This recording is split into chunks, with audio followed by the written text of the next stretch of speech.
میرے بہت ہی پرعزم پرجوش نومنتخب امیر جماعت اسلامی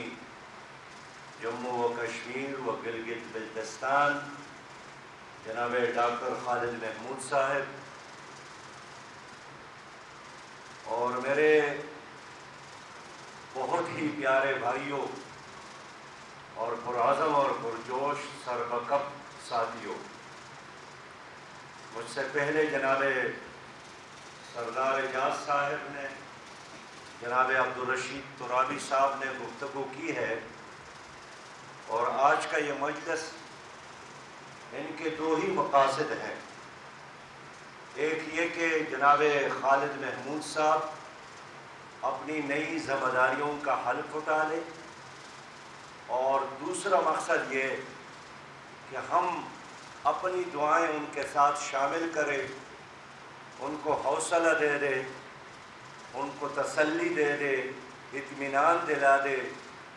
کہ اس سفر میں آپ اکیلے نہیں ہیں، آپ کے دائیں بائیں آپ کے ساتھ تمام کارکنان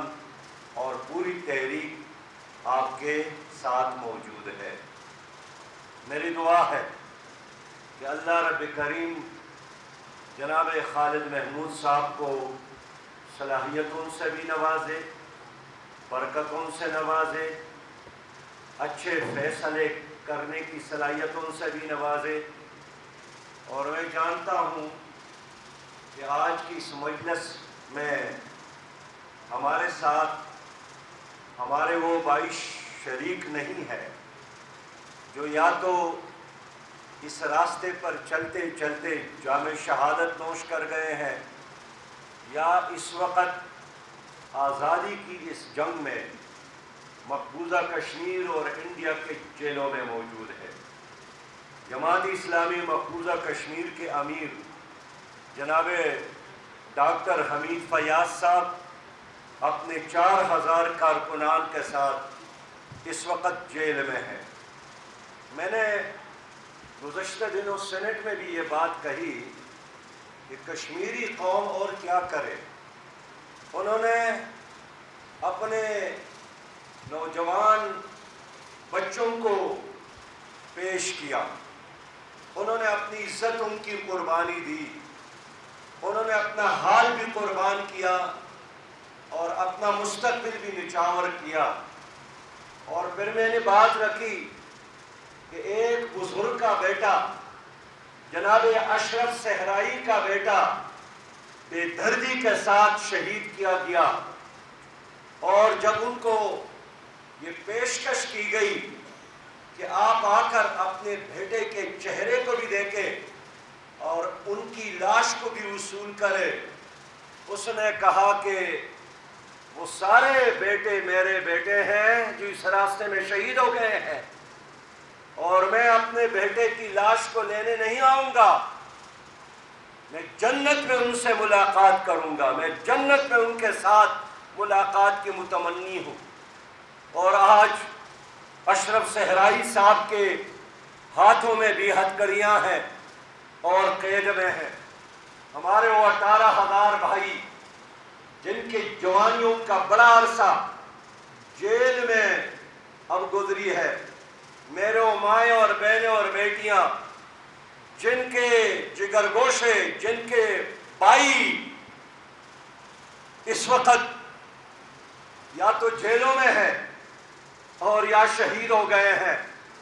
ان تمام شہداء کی روحوں کے ساتھ، ان تمام مجاہدین کے ساتھ، وہ تمام اولو العزم قیادت کے ساتھ، مقبوضہ کشمیر کی قیادت کے ساتھ، اور سب سے بڑھ کر ان کے اور ہم سب کے رب ذوالجلال کے ساتھ ہم وعدہ کرتے ہیں کہ ہم اس خون سے بے وفائی نہیں کریں گے، ہم ان قربانیوں کے ساتھ بے وفائی نہیں کریں گے،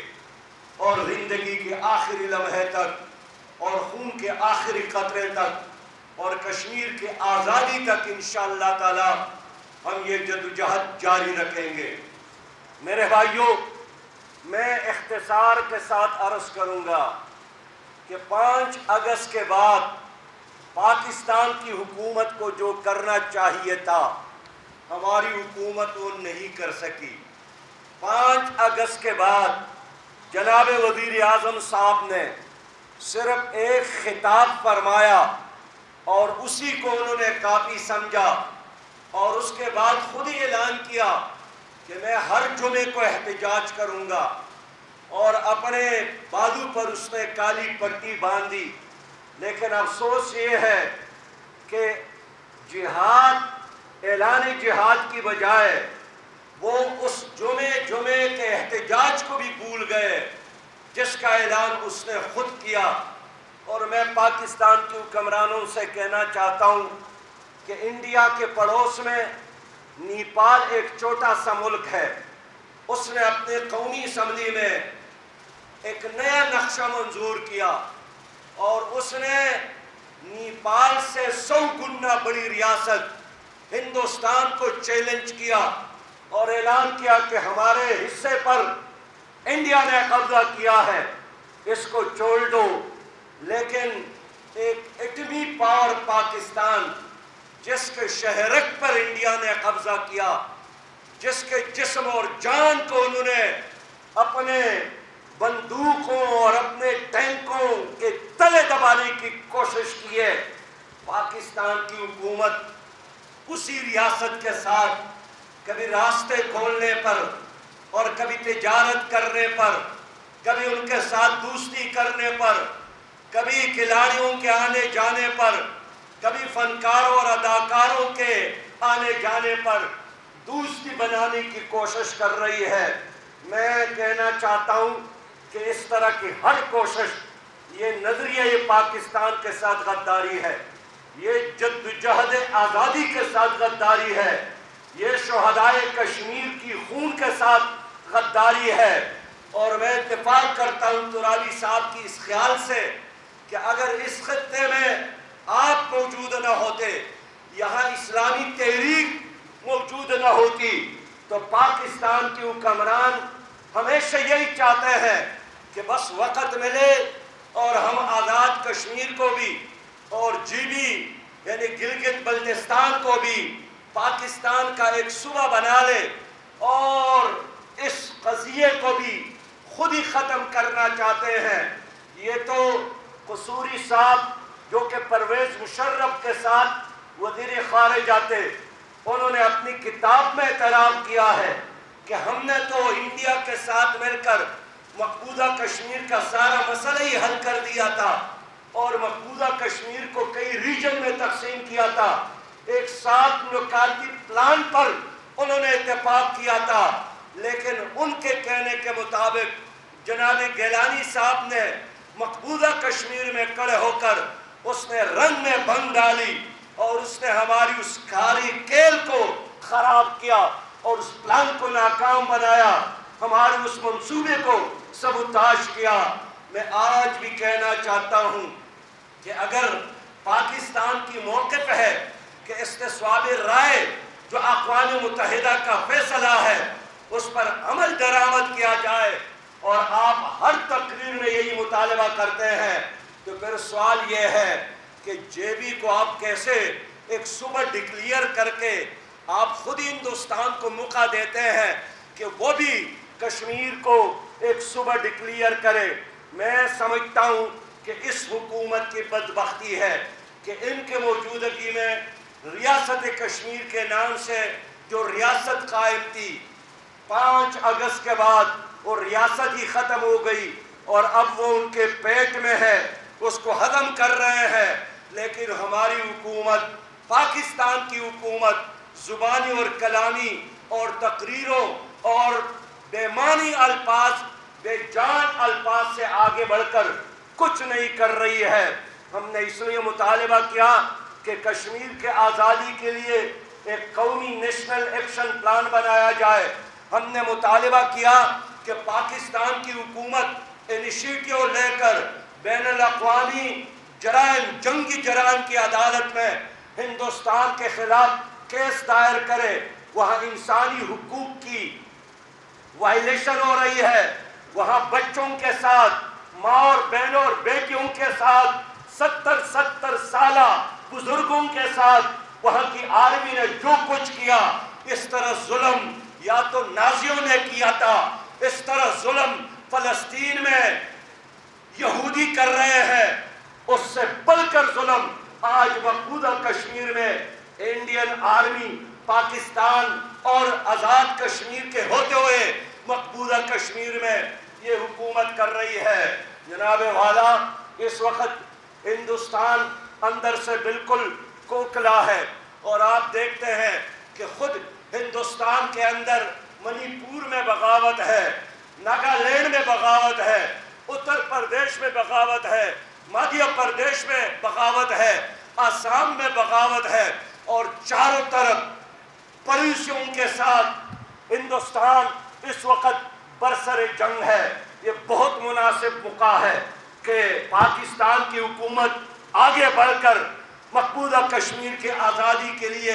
عملی اقدامات اٹھائیں۔ میں یہ بات کسی جوش کی بنیاد پر نہیں کہنا چاہتا، میں بالکل سنجیدگی کے ساتھ بات کرتا ہوں کہ کیا ایک راستہ تو یہ ہے کہ کشمیری لڑتے رہے، کشمیری مرتے رہے، اور آخری کشمیری کی موت کا آپ انتظار کرتے رہے، اور مقبوضہ کشمیر ایک قبرستان بن جائے، اور آپ صرف ان کے لیے قومی اسمبلی میں اور سینٹ میں تعزیت کے دعائیں کرتے رہے، اور یا کبھی کبھار ہمیں دلاسا دینے کے لیے، اپنی قوم کو دھوکہ دینے کے لیے 2-4 الفاظ اقوام متحدہ اور باہر ادا کرتے رہے؟ کیا آپ اس چیز کے انتظار میں ہیں، یا آپ آگے بڑھ کر کشمیر کو بھی بچانا نہیں، پاکستان کو بچانا ہے؟ آج بین الاقوامی اداروں کے سروے ہیں کہ پاکستان 2040 میں بنجر بن جائے گا، اور یہ جو موجودہ پانی ہے یہ تو کشمیر کی طرف سے آتا ہے، تمہارا پنجاب ریگستان بن جائے گا اگر کشمیریوں کی یہ جدوجہد ختم ہو گیا تو وہ آپ کا پانی بند کریں گے۔ میں کہنا چاہتا ہوں یہ ایک نظریاتی جنگ بھی ہے، یہ عقیدے کی بنیاد پر بھی ہے، یہ آپ کی جغرافیہ کے لیے بھی ہے، اور پاکستان کی بقا کے لیے یہ جائز نہیں ہے، یہ کوئی آپشن نہیں ہے، یہ ہمارے اوپر فرض ہے۔ کشمیر کے آزادی کے لیے، مقبوضہ کشمیر کے آزادی کے لیے یہ جدوجہد کرنا۔ میں کہنا چاہتا ہوں آج ہم کس سے مطالبہ کریں؟ میں اسلام آباد کے حکمرانوں سے کہنا چاہتا ہوں، اور یہاں چند قدم کے فاصلے پر افواج پاکستان کا ہیڈ کوارٹر ہے، ان سے بھی کہنا چاہتا ہوں کہ پاکستان کی قوم اپنی فوج سے اس لیے محبت کرتی ہے کہ ان کو یقین ہے کہ ایک دن یہ فوج مقبوضہ کشمیر کے آزادی کے لیے آگے بڑھے گی، اس لیے ہر محبت دینے کے لیے تیار ہے، لیکن ایمان، تقوی اور جہاد فی سبیل اللہ کے ساتھ، وہ جہاد فی سبیل اللہ کشمیر کے آزادی کے لیے، وہ جہاد فی سبیل اللہ مظلوم امت کی حمایت کے لیے۔ اس لیے میں کہنا چاہتا ہوں کہ تمہاری عزت بھی اسی میں ہے کہ آپ کشمیر کے آزادی کے لیے اپنی قوم کو ایک روڈ میپ دے دے۔ مودی نے وعدہ کیا تھا کہ میں کشمیر کو ہڑپ کروں گا، اس نے ایک وعدہ پورا کیا اور دوسرا وعدہ پورا کیا، وہ تمام دفعات کا خاتمہ کیا، اور اب ان کی فوج وہاں پر موجود ہے، وہاں لاکھوں لوگوں کو زمینیں الاٹ کرنے کا ان کا منصوبہ ہے، اور ہم جانتے ہیں کہ 1947 میں 96.7% مقبوضہ کشمیر میں مسلم آبادی تھی، آج وہ کتنے کم ہو گئی، اور مسلسل انڈیا کی کوشش ہے کہ وہاں نسل کشی بھی ہو اور وہاں کی آبادی بھی مسلمانوں کے کم کر کے وہاں ہندو اور برہمن سامراج کو آباد کرنے کا پلان ہے۔ میں عرض کرنا چاہتا ہوں یہ مقبوضہ کشمیر کے خلاف نہیں ہے، یہ اسلام آباد کے خلاف ہے، یہ پاکستان کے خلاف ہے۔ انڈیا ایک ایسا اژدہا ہے کہ ہمارے کشمیری بھائی اس اژدہے کے راستے میں رکاوٹ ہے، اگر یہ رکاوٹ ختم ہو گیا تو یہ اژدہا آپ کی اس میر پور میں ہوگا۔ خدا نہ کرے آپ کے یہ کوہالا پل پہ آپ اس کو دیکھیں گے، لیکن یہ تو وہ بے سرو، وہ تو بے اسلحے اور غیر مسلح مجاہدین نے اپنی جنون کی بنیاد پر، شوق شہادت کی بنیاد پر ان ٹینکوں کو روکا ہے، ان فوجوں کو روکا ہے۔ اس لیے میں بڑے اہم موقع پر یہ بات کرنا چاہتا ہوں کہ کشمیر کے آزادی کے لیے، آزادی کشمیر کو بیس بنا کر مضبوط بنانے کی ضرورت ہے۔ یہ جو جناب خالد بھائی نے بات کی کہ کچھ ایسے ترامیم لانے کی سازش ہو رہی ہے جس میں آزاد کشمیر کے سٹیٹس کو تبدیل کیا جائے، جے بی کے سٹیٹس کو تبدیل کیا جائے، تو میں پوچھنا چاہتا ہوں کہ جو کام انڈین حکومت نے 35A کے خاتمے اور 370 کے خاتمے کے نتیجے میں کیا، کیا آپ بھی انہی کے راستے پر چل رہے ہیں؟ یہ تو لگتا ہے کہ دونوں طرف کوئی انڈرسٹینڈنگ ہے، ہم اس طرح ملی بھگت کو نہیں ہونے دیں گے اور ہم اس سازشوں کو ناکام بنائیں گے۔ میرے پیارے بھائیوں، آخری بات میں یہ عرض کرنا چاہتا ہوں کہ کشمیر کے لوگ، آزاد کشمیر کے لوگ بڑے اچھے لوگ ہیں، دیندار لوگ ہیں، محب وطن لوگ ہیں، دیانتدار لوگ ہیں، لیکن قیادت نہ ہونے کی وجہ سے وہ تاریخی فرض آپ بھی ادا نہ کر سکے جو آزاد کشمیر کی قوم کر سکتی تھی۔ اب الحمدللہ جماعت اسلامی کی قیادت کی صورت میں ایک ایسا جتھا اور ایک ایسا مورچہ اور ایک ایسی قیادت موجود ہے جو آزاد کشمیر کو بھی دنیائی لحاظ سے بھی ترقی دے سکتی ہے اور کشمیر کے آزادی کے اس خواب کو بھی شرمندہی تعبیر کر سکتی ہے۔ میں امید رکھتا ہوں انشاءاللہ تعالی کہ خالد محمود صاحب کی قیادت میں اور ان کے ساتھ اس وقت جہان دیدہ اور دانا بینا ایک ٹیم موجود ہے، دونوں طرف ان کے دائیں بائیں موجود ہے، ان کے ساتھ لیے ہوئے انشاءاللہ تعالی کشمیر آزاد ہو کر رہے گا۔ اور میرا یقین ہے انشاءاللہ کہ کشمیر کے آزادی کی جدوجہد کی برکات سے پاکستان بھی ایک اسلامی اور فلاحی ریاست بنے گی۔ میں آپ کو یقین دلاتا ہوں خالد بھائی، کشمیر کے آزادی کے لیے، کشمیر کے خوشحالی کے لیے، کشمیر کی ترقی کے لیے پاکستان کی قوم آپ کے ساتھ ہے۔ یہ ٹھیک ہے کہ آپ کی نظریاتی تعلق دنیا بھر کی اسلامی تحریکات کے ساتھ ہے، لیکن آپ لوگوں کا آپ کو اندازہ ہونا چاہیے کہ پاکستان کا ہر بچہ آپ لوگوں سے محبت کرتے ہیں، آپ لوگوں کو اپنے آنکھوں کے لیے سرور اور سکون سمجھتے ہیں۔ وہ یہ نہیں دیکھتے ہیں کہ کشمیری کس پارٹی سے تعلق رکھتا ہے، کشمیری نام ہی سے ان کی محبتیں اور ان کی الفتیں اور ان کی دعائیں اور تمنائیں آپ کے ساتھ ہیں۔ آپ پوری عزم کے ساتھ فیصلے کریں انشاءاللہ تعالی۔ میں گلگت بلتستان کے لوگوں سے بھی اپیل کرتا ہوں، جہاں اس وقت الیکشن ہے تو اب ان کی باری ہے، ان کی ایمان کا، ان کی شعور کا، ان کی ضمیر کا امتحان ہے کہ ایک طرف جماعت اسلامی کی صورت میں ایک ایسی قیادت موجود ہے جنہوں نے ہر مشکل وقت میں اپنی جان کو قربانی کے حوالے کر کے خدمت بھی کی ہے اور فرنٹ لائن پہ کھڑے ہو کر کردار ادا کیا ہے، اور دوسرے طرف وہ لوگ ہوں گے جن کا صرف اور صرف ذاتی ایجنڈا ہے یا پارٹی ایجنڈا ہے۔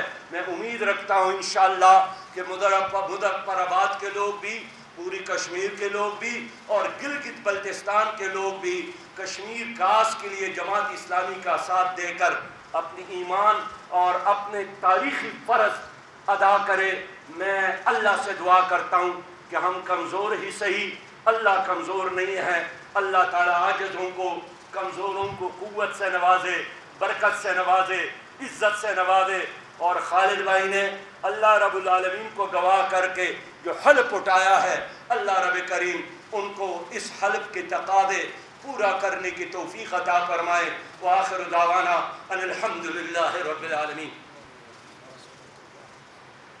جزاک اللہ خیر۔ آج کی اس تقریب میں تمام برائے اللہ آزاد کشمیر بھرتے جو تشریف لائے میں ان کا شکریہ ادا کرتا ہوں۔ گلگت بلتستان سے ہمارے علماء تشریف لائے ہیں، مولانا عبدالسمیع صاحب، مشتاق ایڈوکیٹ صاحب، تنویر حیدری صاحب، میں ان کا بھی شکریہ ادا کرتا ہوں. جماعت اسلامی پاکستان ضلع اسلام آباد کے امیر جناب نصر اللہ رنداوا صاحب تشریف لائے، میں ان کا بھی شکریہ ادا کرتا ہوں. پرنٹ میڈیا کے لوگ، الیکٹرانک میڈیا کے لوگ، اور یہ کافی دیر سے جو کھڑے ہمارے کیمرہ مین ہیں، ان سب کا شکریہ ادا کرتے ہیں.